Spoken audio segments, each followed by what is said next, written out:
বড্ডা বড্ডা আদা, একসাথে সব করলাম গাদা, পরের পালাই হবে চাট। ভাই মনে হচ্ছে আমরা ফেল হয়ে যাব, এখন মনে হচ্ছে সব ফেলাই দিই। আসসালামু আলাইকুম, সবাই কেমন আছেন?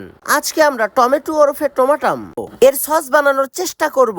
Subscribe please Zakaria Hossain 001। বানাবো সস, তাই কাটছি টমেটো ওরফে টমাটাম। এখনো জানি না লাস্ট পর্যন্ত যে কি হবে। এখন আমরা কড়াইয়ের মধ্যে টমেটো গুলা নিয়ে নিয়েছি, এরপরে উপর দিয়ে দিলাম বড্ডা বড্ডা পেঁয়াজ আর বড্ডা বড্ডা আদা, একসাথে সব করলাম গাদা, দিয়ে দিলাম মরিচ। এখন আমরা কড়াইয়ের পাশায় ধরাই দিলাম আগুন, হচ্ছে জাল, দিয়ে দিলাম ঢাকনা। ঢাকনা তুলে শুরু করলাম ঘাটা। এরপরের পালাই হবে চাটা, করব টেস্ট, তার আগে করতে হবে প্রসেস। একটা ছাকনা দিয়ে আগে সেকে নিচ্ছি। ভাই মনে হচ্ছে আমরা ফেল হয়ে যাব, বেশি ঘন হয়ে গেছে, তাই ঠেলে ঠেলে এপার থেকে ওপার নেওয়া লাগতেছে। দেখি শেষ পর্যন্ত কি হয়।